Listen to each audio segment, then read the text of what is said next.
Welcome to the Profit Answer Man, Patrick Donohue. It's great to have you join us today. Rocky, it's an absolute pleasure. I love what you do for small business owners. So, pleasure to be here today. Thank you. And I'm looking forward to you sharing your wisdom. Can you share a little bit about yourself and your business? Sure.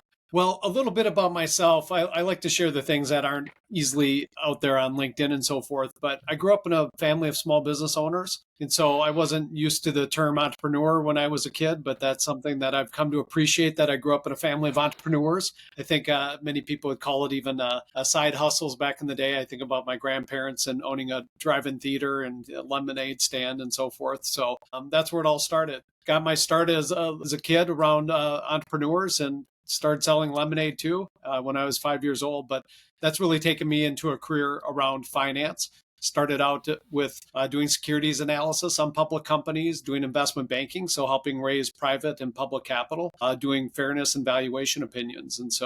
And today I'm investing out of a fund that I founded called Hill Capital Corporation. And we're investing $500,000 to $1 million directly into founder-led entrepreneurial businesses. So I enjoy the topics that you speak readily about around making sure companies are growing profitably. So when you say you invest into, you're not buying the company, then No, you're doing capital investments in so that they can grow? correct. Yes, we are putting money into a business to help them grow. So we talk about capital and community.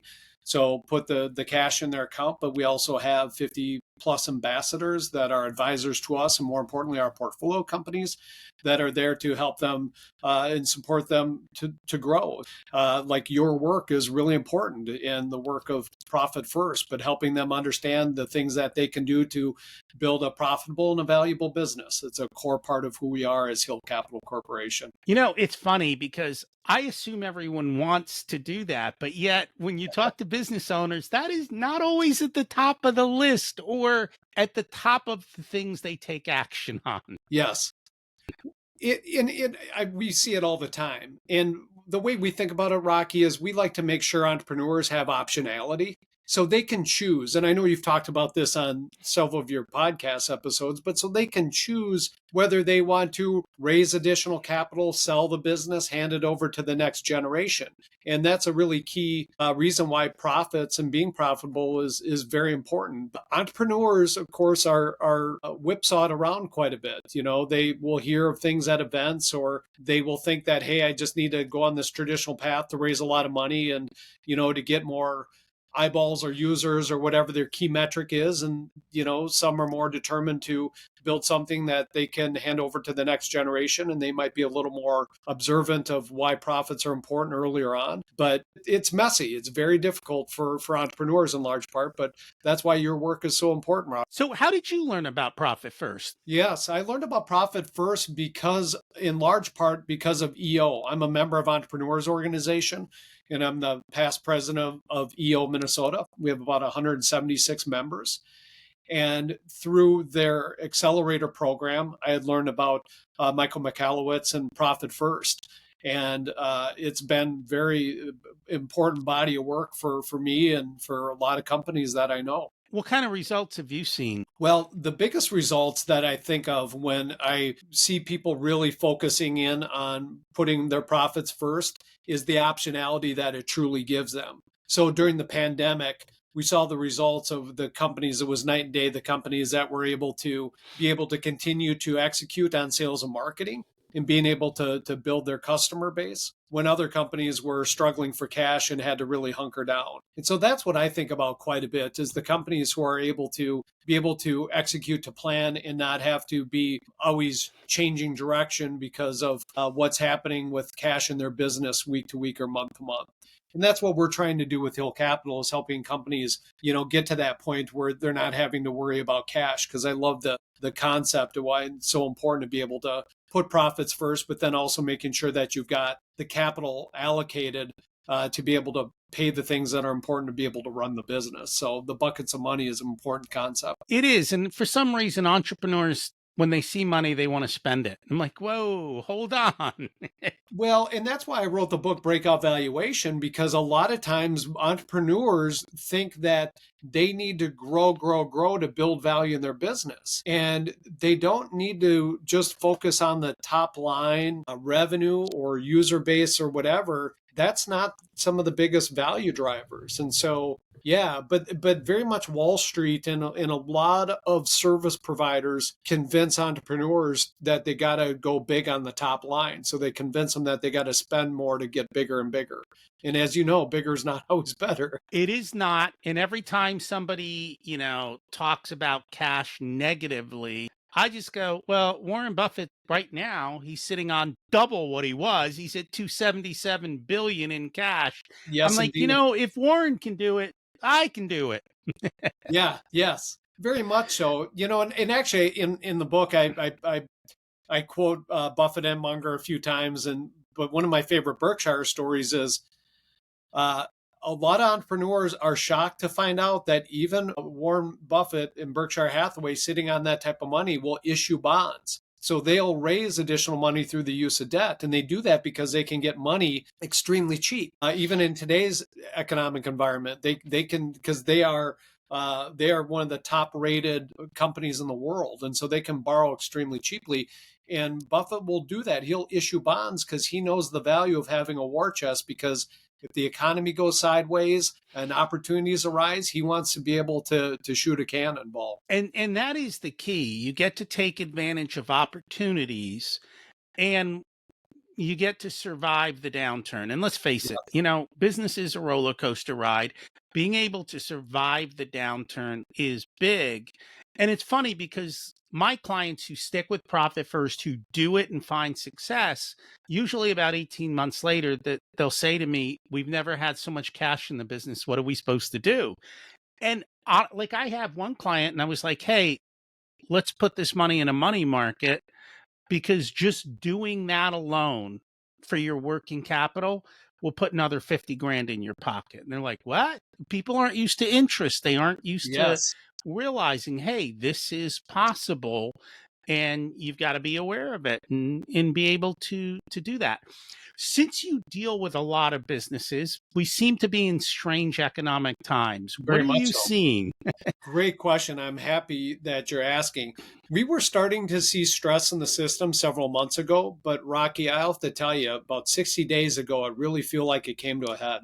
Come June, things got really difficult for a lot of companies that we're familiar with. And I think there's a handful of reasons about that. But we're seeing that now in the public markets. McDonald's reported year over year negative growth in their stores, so on and so forth. When Warren Buffett, they announced Berkshire Hathaway, they sold half their Apple shares. And so that sent a big chill in the market, and there was a big sell off in the tech stocks. And so we're seeing it across the board, but our consumer facing portfolio companies, we're starting to see a lot of headwinds many months ago. And now we're seeing on a broader basis. And I think there's a number of reasons there, but what I believe is that the average American is unfortunately broke. I think that the average American has chewed up their savings account. The reality that the price increases on everyday staples like food and gas and so forth, those prices are here to stay, and they can no longer afford to just deficit spend from their savings. I know an entrepreneur that owns a chain of pizza stores, and literally when they put a moratorium on payments for student loans, and when those student loan payments came back on, they literally that week saw year over year comps start to go down. And so I think there's just a lot of factors that are coming into play where the average American consumer is cash constrained today. And my instinct is that this is going to take 18 plus months to get through, because the tightening that the Fed has done is starting to really kick into full gear. And I noticed that we just bought some airline tickets, and I got prices on those tickets that I haven't seen since when nobody was traveling during COVID. And I heard hotels are saying, hey, we're seeing lightness. Yes. Disney announced park attendance and all of that is going down. They're saying people can't afford to travel and the cost of travel got so expensive, people are like, it's not worth it. Yeah, I think there was a what they call a revenge spending. I think coming out of the pandemic, there was a Yes. lot of people who, were like, "Hey, we made it through the pandemic. I'm going to go splurge on that family vacation." But now we got to take the other side of that, and it's going to be tight for a while. It is. And the way to survive is Exactly. cash, right? Exactly. And you talk about the cash balance trifecta. Can you explain that? Yeah. So in the book, we talk about how entrepreneurs can really simplify and think about, financial statements. This idea of like entrepreneurial finance, but I really boil it down to help entrepreneurs focus on the cash management trifecta. And it's simply cash balance, what others owe you, and what you owe others. And that is the key because as an equation, your current cash plus what others owe you needs to be greater than what you owe others. And you is typically the business, but I intentionally say you because most businesses are really the founder that owns and controls the business. So it's almost their personal balance sheet. But that current cash and what others owe you, which would be accounts receivable, it has to be greater than the debts of what you owe others. And I really encourage entrepreneurs to keep tabs on that, on a daily, weekly basis of really thinking about what do you have in hand, especially going into these economic times that where it isn't going to get tighter. And so, it's surprising because everything you just talked about doesn't show up on the P&L. Okay? It That's shows right. up on the balance sheet. Yeah, exactly. And most people, if you ask them, even accountants, when they look at the balance sheet, they look at it as a static, where are we today? What I like to do is I like to look at the balance sheet just like people look at the P&L. I want to see 12 months of balance sheet side by side, month by month, because the changes in AR and AP make a big difference on what's happening in cash. So they're like, oh, things are looking good. I have plenty of cash in the bank. And then I look at the AP, I go, your AP is doubled, Yes. right? Yeah, Um, they're borrowing it from basically from their from their vendors. vendors. Yeah. Yeah. And at other times, I want to look at AR and go, wait a minute, your AR is way up or way down, and that's affecting what's going on. And if your AR is way up, my first question is, hey, wait a minute, are your clients in trouble? And is that why they're not paying you? And, it's a precursor to kind of tell you that you need to have better conversations of what's kind of going on out there. Yeah. And we're in our portfolio companies, we're seeing a mix right now. We've seen portfolio companies stretch out their AP quite a bit. We've seen a few companies have run into AR issues where people are slow paying. Especially, we have some portfolio companies where they've got more. Some of their client base is like startups or companies that are actively raising venture capital money. And a lot of that VC money has, I don't want to say dried up, but it's not as readily available as it once was. So if these companies were reliant upon the next round, it's a challenge. Not only that, I would say maybe it was 18 months ago, roughly, VCs started changing their attitude from spend for growth to Oh, when are you going to be profitable? oh yeah, very much so. And so they want to Yeah, know too. they knew this day was coming. I mean, a lot of people did. They knew that when the interest rates start increasing, there's only one thing that's going to happen: the economy is going to slow down, and Yeah. And those who have cash will make it through. And that's why I love Profit First. You talked earlier about when COVID hit. There were a lot of people who were using Profit First who had 6, 12, 18 months of operating capital inside the business. yes, And they were like, we'll survive. They didn't freak out like everybody else did out there. And it's funny because you talk about this in the book, and I knew it, but it's still shocking. Most small businesses have less than 15 days of cash. It's like, oh yes, how do you sleep at night with only 2 weeks of cash? yeah. No, yeah, and I think that was I think it was a study from one of the big banks like Chase that where that those numbers come from, and yeah, it's eye opening. How the vast majority of businesses operate, and and that's why the work that you do, and the book Profit First, Michael McAllowitz. I mean, this work is so important, yet it's still amazing like how few people really know and embrace this. But it's very life changing for those that utilize it. That it is. And then the other thing that you talk about and I always talk about is that growth takes cash. Very much so. And not only that, to make sure you have a cushion. And it seems like entrepreneurs don't like this concept of cushion. Maybe it's too soft for them. Well, what I've come to find is, and I mentioned this in the book, but they think that that cushion is extremely expensive, and it can be, but they have to view this as I would say, a cheap insurance policy. That cushion serves a really important role on a balance sheet of a business. It's not a wasted resource, and that's the problem with a lot of entrepreneurs. They think it's a wasted resource. Like, well, why would I be sitting on hundreds of thousands of dollars when I can buy more Google Face or Facebook ads or this, that, and the other thing?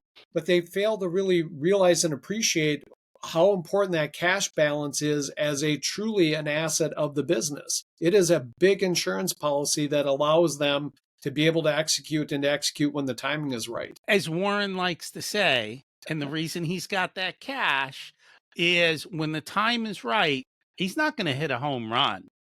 He might not even hit a grand slam. He might hit a couple grand slams, one right after the other. And honestly, I think for most business owners, one grand slam and you're done for life. Well, exactly.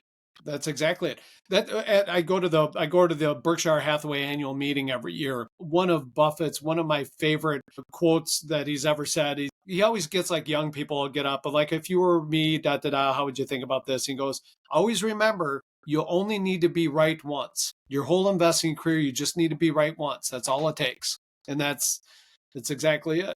It's funny because, and I'm going to step back to AR and AP and business models. I have found very few people up front will sit down and look at their business model to figure out, can I turn this into a model that doesn't need cash for growth? And I'm not sure if it was, I forget which company it was. It might have even been Best Buy. These companies were able to get like 90 and 120-day terms. So they could open up a store with borrowed money, Mhm. right? So they didn't need to actually have the cash to open the store. They'd fill the store and the vendors were paying for the store to get filled. And then only after they sold it, then they had the cash come in that they paid their bills. And because their cash conversion cycle, I'll call it negative, Negative. Yeah, it they is. were able to grow super fast. Whereas most business owners are like, oh, if I can only sell to Costco, and their cash conversion cycle is positive 120, 180 days, meaning from the day you start spending money, it's like 180 days till you get money in the door. It's very difficult to grow with that type of business because you're always needing more capital for growth and you're always going to starve yourself every time you take that step up. Exactly right. And I think one of the case studies that I always think about is Dell Computer that had probably still does has a negative cash conversion cycle because they innovated in their space where they got consumers to buy the computer upfront on a credit card, and they had all that cash before they would technically have all the parts and assemble it, put the computer together, and send it out to the customer. And it's why Dell was, back in the heyday, was one of the best performing companies and stocks out there. And so that's where I think a lot about all of this in the term economic engine, and having entrepreneurs really work on optimizing the economic engine. And I think so very little time is spent on that. And that is a big component of driving value for entrepreneurs, where they can invest the time to work on their business and specifically optimizing the economic engine. Because you can even have a very straightforward, boring business like a coffee business, but you can do great things and be the next Starbucks if you really innovate the economic engine and how you get paid and how you execute that business plan. And literally, that for every one of our clients, that's our basis of how we start. We figure out their business math, which is their economic engine, and we see how it works out. And we put it all to one simple spreadsheet, and you can play with each one of these parameters, because Nice. then we can play what if games all day long. Well, what if we do this? And what if we do that? And what if this happens? And we even play with AR and AP to say, hey, if this changes, what does that look like? Where do we need to make investments? And I think too often business owners, it's the field of dreams. Build it and they will come. And we're like, hey, wait a minute. You need to take steps, because as you grow a business, it's a step. In other words, add another piece of equipment, add another employee. If the revenue isn't there at that moment, then you're going on a negative step. And we try and help them to figure out, how do I scale up on profitable, positive steps the whole way, instead of going through those cuts? Exactly. Yeah, not enough people are fully thinking through all the levers that they have to pull. And I know one of your recent guests, you were talking about literally, I think it might have been Danielle. You're talking about levers that people can pull. And that's super important because that's where companies will get themselves into trouble and it's not needed. So we had a portfolio company who they were always very reluctant to increase prices. They were absolutely convinced of the traditional model that you increase prices and then your volume drops and you're going to have more churn. And actually, Rocky, over your shoulder, you've got Poor Charlie's Almanac, one of my favorite books ever, a tribute to Charlie Munger and his wisdom.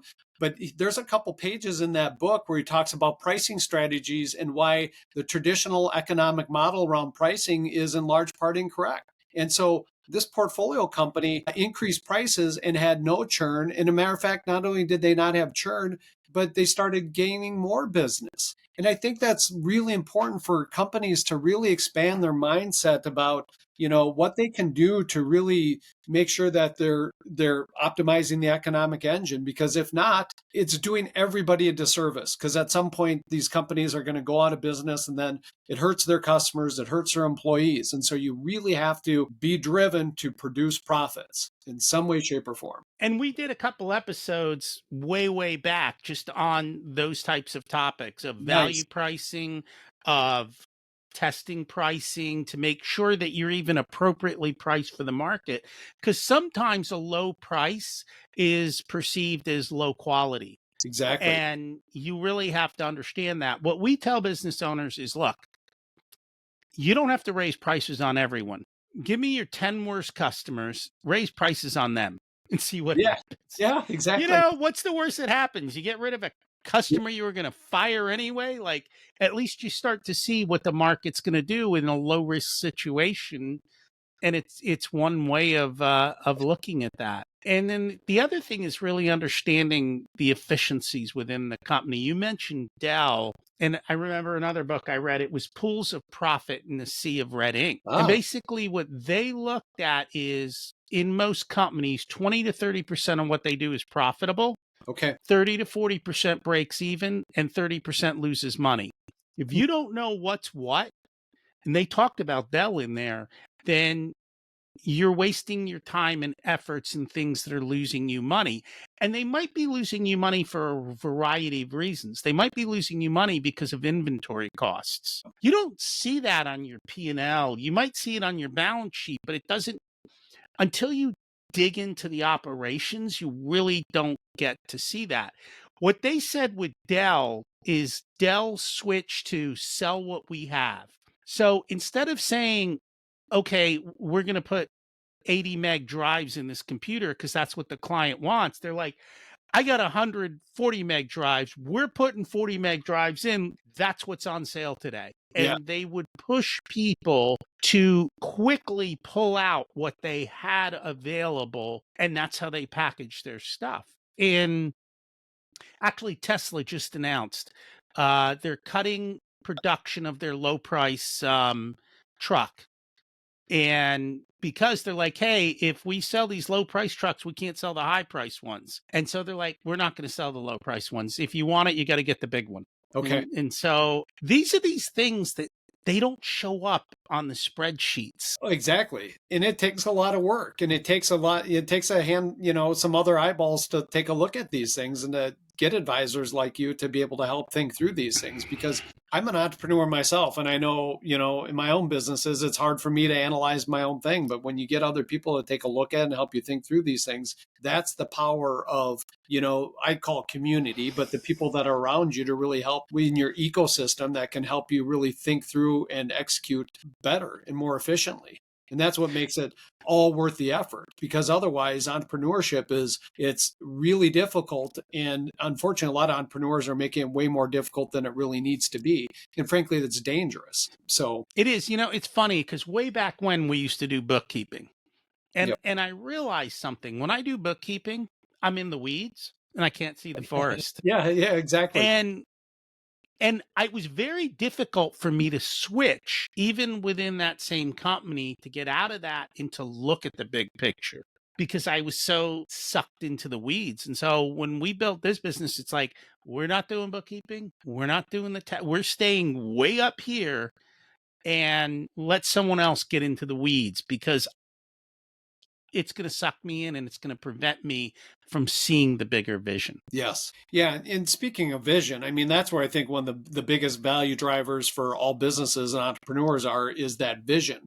And that's where Profit First dovetails nicely into this. But when a entrepreneur really has to lead with the vision, because they're the ones that, organize the company and they're going somewhere. But the more they can stay big picture and help people understand where they're going and why they're going there, then they can really get the help along the way to make sure that they've got the resources, namely capital, to be able to execute.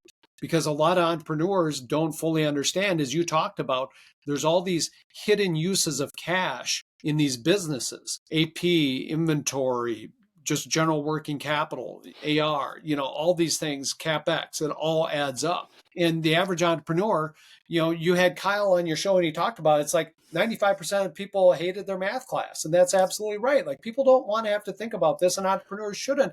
But if they can articulate the vision and get some help along the way to make sure they can think about these things, they can remove the minefields that are in business, because these things are knowable, but it takes some work to get there. And that's why I'm a big fan of EOS. Yes. And what Gino talks about with, hey, you're the visionary, go find an implementer for you. Or bring in an integrator to help set up your systems so you can work on that. And their job is to take your vision and put it into reality so that it actually comes to fruition. And then I just sit there and put the math to it all and make it happen. Exactly. Yeah, and that's the way I think about it, and that's why I wrote this book, is to help entrepreneurs know enough to be dangerous. You do have to know, the terms and so forth, so you don't get snookered. Because I'm so sick of seeing entrepreneurs being Oh, taken advantage of when some highfalutin advisor comes in and wings around terms like EBITDA. Most entrepreneurs shouldn't even know what EBITDA is. It was a made up term back in the day. But, now everybody's convinced that they need to drive more EBITDA. But at the end of the day, it's a confusing acronym. And what entrepreneurs need to know is they just need to generate more cash. Free cash flow. That's what matters. And that's the thing at the end of the day. So helping people understand, like, the trifecta, the cash management trifecta: how much cash do you have? What others owe you? Is it greater than what you owe others? Like, that by itself can be good enough. But you can get in the weeds of the details if you can make sure that you've got some basic knowledge to make sure you don't get taken advantage of, and make sure that you can ask questions of essence. And so I always think of, in our portfolio, we invested in a company, Mercury Mosaics. They made beautiful custom handmade tiles. Lululemon, like the stores, and the Whitney Museum in New York, they've got beautiful installations. But Mercedes has done a beautiful job of just asking questions. Like, she will not take anything for granted. She will ask the questions, and that's what's super important. But unfortunately, a lot of people feel like if they're dealing with advisors or investors or investment bankers, that they have to look sophisticated. And that's where it gets extremely dangerous, because they're too afraid to say, what do you mean by EBITDA and free cash flow and da da da? And it's like, don't be afraid to ask those questions. Like, you have to know that as an entrepreneur. So if you take one nugget away from our conversation today, as an entrepreneur listening to this, just ask any and all questions. Don't ever be afraid to, I hate the term look stupid, but don't ever be afraid to look stupid. Ask the questions. So we all know what Warren Buffett has to say about EBITDA. Yeah. Well, even better, Charlie Munger. Yeah. But Yeah, they mock that number. But here's the reality of it. When Buffett and Munger look at a company, they're reading the footnotes in the annual report. yeah. Because the reality of the situation is, if you ask a good accountant how much is 2 plus 2, they'll ask how much do you want it to be. I can do anything you want with EBITDA. I Yeah. can make all kinds of games happen, and we can play with it. We can take stuff off of the P&L and throw it on the balance sheet, or Enron and those places would take it off the balance sheet and pretend Yeah. it didn't even exist They were by masters playing in another financial game. engineering. Yeah. Yeah. There's all kinds of ways you can do financial engineering. And on top of that, everyone has a different definition. Yes. So instead of looking or feeling like you're looking stupid, go, hey, everyone's got a different definition of that. What's yours? Yeah. Put it back at And them. Love it. put it back at them. Yep. Explain it to me. How do you come up with this number? Yeah. Why do you do it that way? I love it, Rocky. I'm going to And you borrow got that. to push back. Yep. Very much so. Yeah, because more often than not, you know more than they do, but they make you feel like you don't. Well, and that's why a lot of Wall Street has made a lot of money on the backs of small businesses by that sheer fact alone. And that's why I feel like a lot of my life's work, doing podcasts like this, writing the book, investing in businesses, but just to raise awareness to help entrepreneurs level the playing field. And that's kind of the key. If people would like to learn more about you, your services, your company, what's the best way for them to do that? Yeah, I love to connect with entrepreneurs, so reach out to me directly. My email is patrick@hillcapitalcorp.com. So it's our website, hillcapitalcorp.com. So patrick@hillcapitalcorp. And then I'm on LinkedIn and so forth. So if you want to connect with me, I just ask that, put a note that you heard me on the Profit Answer Man podcast, and happy to connect with people on social media as well. And thank you for sharing. We'll put some of that into the show notes for you. Excellent. I appreciate it. Thanks for listening to this unedited video of the Profit Answer Man podcast. If you'd like to catch the full episode and learn more about what we do, check us out at profitcomesfirst.com. We also go through the Profit First book and each and every chapter in the beginning episodes of the podcast, so check those out as well. Thanks for listening, and here's to you having a more profitable and growing business.